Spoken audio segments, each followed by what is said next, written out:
Estamos en contacto con José Ignacio de Mendiguren, que es presidente del Banco de Inversión y Comercio Exterior. ¿Qué tal? Buen día. ¿Cómo le va? David Correa lo saluda.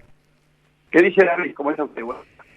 Muy bien. Queremos saber cuál es su opinión acerca de que en la oposición y encarnada en este caso en el economista Milei, diputado nacional, ahora que está pidiendo la dolarización de la economía argentina. Bueno, no me extraña. Mire, yo he escrito un libro que lo terminé hace muy poquito, que precisamente se cumplieron 20 años de la crisis del 2001, y allí describo cómo las mismas personas, en vez de Milei, era un economista llamado Ávila, del SEMA, centro de esta fundación. Y cuando hay crisis, donde la gente está mal, está angustiada, aparecen con estas medidas mesiánicas, absolutamente inconducentes, porque lo que no explica que dolarizar la economía en los términos que él lo hace, significa abandonar las herramientas de la política económica, que un país nunca más pueda manejar la política monetaria, la política fiscal, perder toda la soberanía económica y pasar a ser un suburbio de un país como Estados Unidos, que tampoco lo quiere como vecino.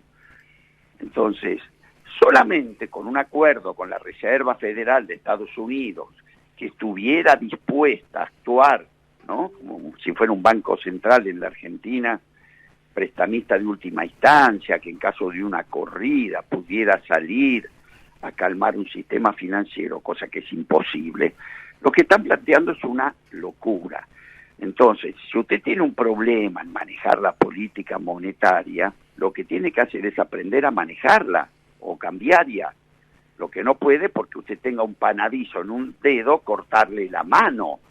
Es una muestra de una incapacidad absoluta para solucionar problemas. Claro. Además, hay gente teórica que en su vida hablan, citan libros, y en su vida manejaron ni un monopatín, no manejaron ni la cooperadora del colegio de los chicos. Gente teórica. No es lo mismo jugar a la batalla naval que ir a la guerra. Y cada vez que les tocó manejar la botonera, digamos, explotaron al país. Fíjese López Murphy, persona a la cual yo tengo mucho respeto en lo personal, pero se preparó 14 años y cuando le tocó ejercer el poder en materia económica, duró 14 días. Entonces, cuidado con la teoría y cómo se lleva a la práctica. Y el amigo Milei se intoxica con libros que además, ya el mundo abandonó hace rato. Él critica la emisión, todo el mundo la critica, pero dígame, Estados Unidos, ¿qué hizo para salir de la crisis de la pandemia? Emitió de tal manera que hoy cuadruplicó su inflación, claro, pero no dejó caer la economía. Y en Argentina no podíamos no hacer otra cosa, y hoy tenemos 2 puntos más de inflación a lo mejor, pero tenemos 35.000 pymes vivas, que es lo que han hecho posible que la Argentina esté creciendo al 10,5%. Entonces, estas son teorías que ya vivimos, que cada vez que hay crisis, gente que responde a intereses no nacionales, porque hoy más que nunca los países están acudiendo a proyectos de desarrollo propios para poder rescatar sus economías.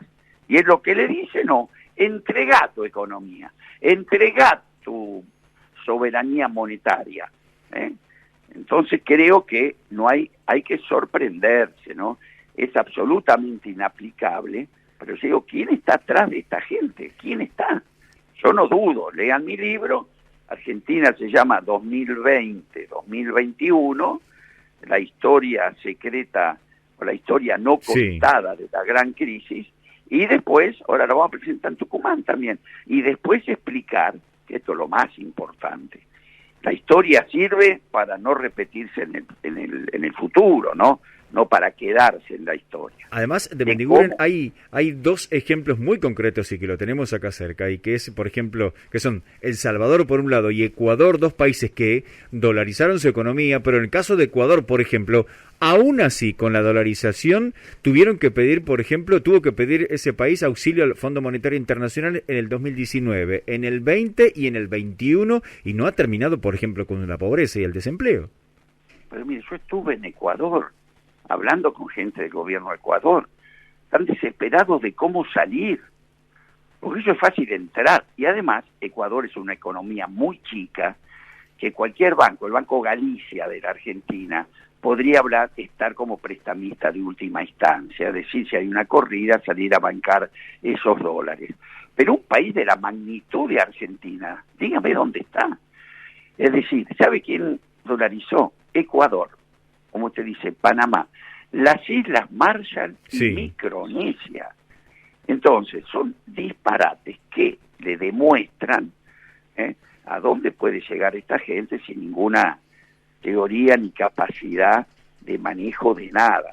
Lo que pasa es que son productos, y hay que hacerse cargo de los errores de la política, que no hemos sabido resolver los problemas de la gente. Claro, porque es un discurso que además entra rápidamente, por lo menos, y una caja de resonancia son algunos medios, porque por ejemplo, con el 50% de inflación anual, la verdad que este discurso ingresa fácilmente, es muy demagógico.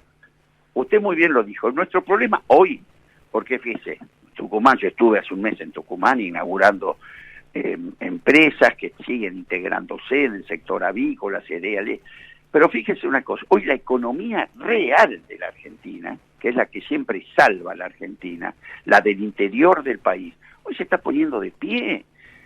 La economía argentina creció el 10,5% el año pasado, la industria creció el 15% promedio prepandemia, antes de la pandemia. Acá el campo acaba de terminar su feria, Expoagro, que fue la más importante de su historia en asistencia, aquí 1.500 millones de dólares de inversión. Entonces, esa Argentina que describen los Milei, los Artana, los López Murphy, los Patricia Bullrich de la catástrofe, es acá en el microcentro. Esto no es la Argentina productiva. Entonces, a veces nos quieren llevar, mire, yo vi el tema campo ahora, que me preocupa mucho y creo que hay que buscar esos acuerdos. Y la vi a Patricia Bullrich subirse a un tractor para protestar, a López Murphy gritando que va a ir a la justicia. Cuando fuera un gobierno en el 2001, yo lo describo en mi libro con toda claridad, la Argentina no tenía retenciones, la Argentina tenía la segunda cosecha récord histórica y manejaba la tecnología más moderna del mundo. ¿Y sabe cuál fue el resultado económico de ese gobierno donde estaba López Murphy, Patricia Bullrich, Lombardi, Sturzenegger? 13 millones de hectáreas hipotecadas en el Banco Nación, claro, lo cual yo era director, y 120.000 productores quebrados. El gobierno que yo integré, del doctor Duhalde, le devolvimos la tierra al campo, se le estaban rematando acá por todo la provincia de Buenos Aires, estaban las mujeres en lucha, me acuerdo, que tomaban los bancos naciones para parar los remates de los campos, y nosotros le devolvimos la tierra a los productores. Y hoy ellos nos quieren contar cómo se ayuda al campo. Estas retenciones que el gobierno quitó, mejor dicho, esta exención, suspendió temporariamente. Este mismo gobierno las dio, no las tenía Macri. Esta suspensión de los 2 puntos al valor agregado, que a los productores, yo soy productor agropecuario, no nos llega. Pero este gobierno, por eso yo no puedo aceptar que diga que es enemigo del campo, este gobierno le quitó las retenciones que Macri le puso a las economías regionales. Esto es importantísimo porque es donde está el empleo del interior, está el valor agregado cuando se exporta. Entonces hoy nos quieren llevar a una situación de un país poco menos que en guerra, ¿no? Con una inflación que, insisto, hay que atacarla con todo. Pero no es un problema del oficialismo solo, es un problema mundial y estructural. Y si nosotros nos fijamos, ¿qué recibió este gobierno? Del gobierno anterior. Recibió 54% de inflación sin guerra y sin pandemia. Y además una pérdida del salario real. Por ejemplo, en 2015 un salario argentino promedio era de $600 y cuando se fue Cambiemos rondaba los $200. Ahí hay una caída brutal. No, a ver, los números no pueden mostrar ninguno. De los 4 años del gobierno de Cambiemos, 3 cayeron. Yo soy industrial.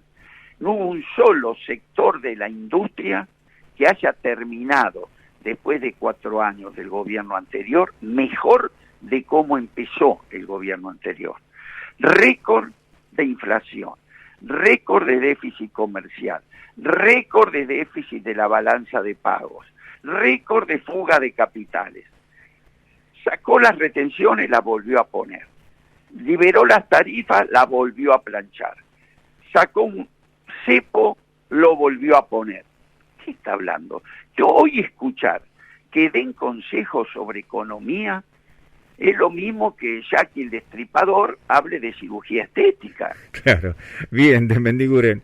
Muchísimas gracias por este tiempo para el EB12 y lo vamos a esperar entonces a que presente su libro acá en Tucumán. Por supuesto. A ver, que tenemos que aprender para no volver a caer, porque estamos convencidos. Yo no porque soy optimudo, sino porque lo vi y lo hice participando de ese gobierno. ¿Sabe cómo le fue a la Argentina en el año 2002, el mismo año de la crisis? Generamos 16.500 millones de dólares de superávit comercial. Y ese gobierno de López Murphy, Patricia Burri, Lombardi, Sturzenegger, que dejó la peor crisis social, política y económica de la Argentina, hizo que nosotros dejáramos el periodo de crecimiento más largo de la historia argentina entre el 2002 y el 2011. Bien. Y lo vamos a volver a hacer.